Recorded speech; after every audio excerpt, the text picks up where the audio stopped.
Today, people woke up to a very interesting news in America and many other places in the world. Many banks, many hospitals, many train stations, many radio and TV stations were blocked. Why? Because they couldn't function. All computers had the blue screen of death. All of the computer monitors were essentially shut down, blue screen of death. And for people who know computers and those who don't know computers, when you see the blue screen of death, you know something is definitely wrong with your device and you're going to have to seek help, some serious help. There was complete mayhem in many airports in the United States of America this morning. Flights couldn't take off, screens couldn't show data, you couldn't read on the screen the times of arrival or times of departure, desks couldn't print boarding pass, and they had to reverse to the whole system, the manual system, issuing a boarding pass that's written with a pen and a piece of paper. This was one of the biggest cyber incidents in recent years. Banks were destabilized, hospitals couldn't process data easily, radio and TV stations were blocked. As you can imagine, this was a very scary moment. A company named CrowdStrike. It's a software company. This company deals with cyber threats. What happened was this company issued an update on its software. How come many computers were affected all across the world? United States, Germany, Australia, where supermarkets couldn't sell because the computers were down. It's very simple. A company named CrowdStrike, a software company that focuses on cyber threats, with a cybersecurity department. CrowdStrike works with Microsoft. As you all know, Microsoft is used in most of the computers in the world. As CrowdStrike issued an update on its software to patch some of the issues and the difficulties they had in the past, all computers of Microsoft went down.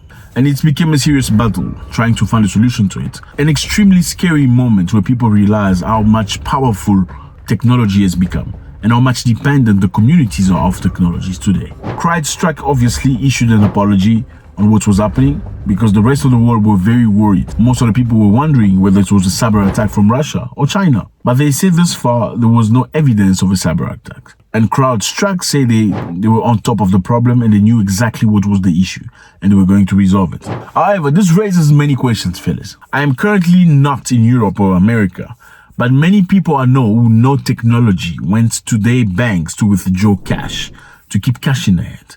Why? Because if it's happened in Europe and America, what makes you think it's not going to happen in Africa or elsewhere? Because usually cyber issues start one place and end in another one. Second question is this. What if this was a real cyber attack where some unknown people actually took over these companies, took over banks, airports, hospitals, restaurants, and many other necessary tools that people need today? This should show you how dependent we have been, not only on technology, but especially on Microsoft. I'm a firm believer of natural things.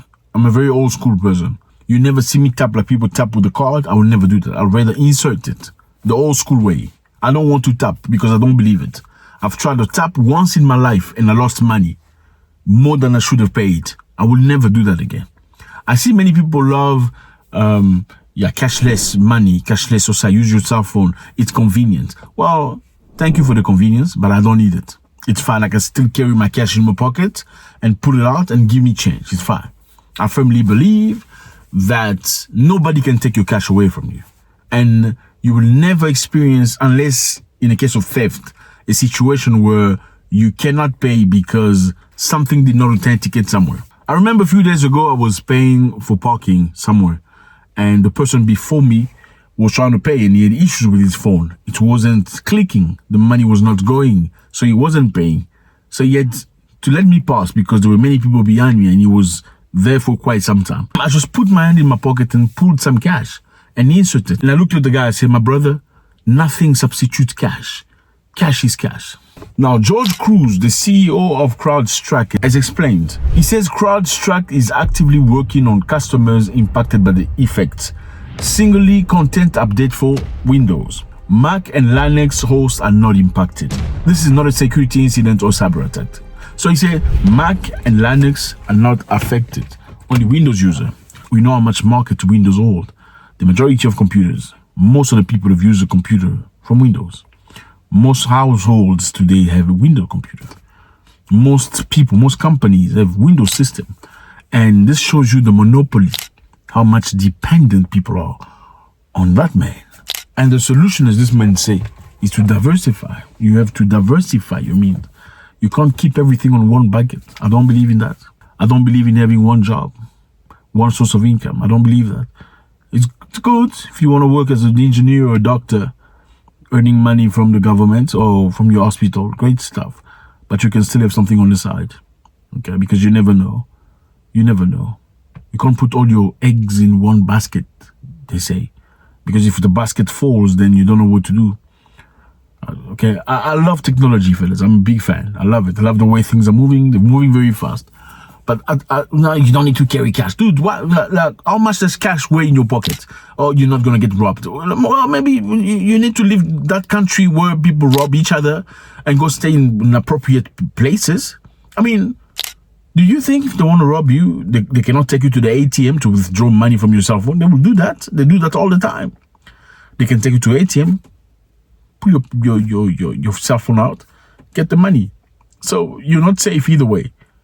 But there's a level of security on how you spend your money, your cash. Nobody knows what you bought. Nobody can track what you do, how you act, who you give your money to. But if your money is in a device, they can just block you for whatever reason. They don't like your face.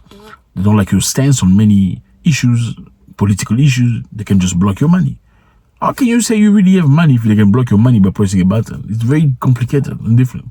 Again, today I was with people who withdrew money. They withdrew substantial amount of cash that they can keep with themselves because you don't know what may happen tomorrow. I mean, think about this. What if the Russians actually hit the United States of America? They are at war in Ukraine. And war is not limited to bombs and bullets. They can hit your banks. They can hit your airport. They can hit your food market. What are you going to do?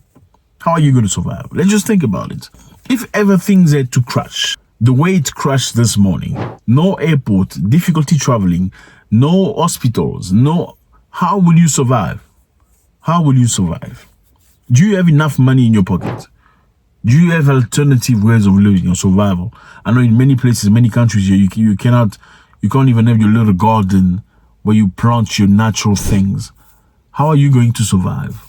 I know, yeah, we love industrialization, cities and stuff. I mean, if your city does not allow you to have a little garden where you can do your tomatoes, your potatoes, are you really free?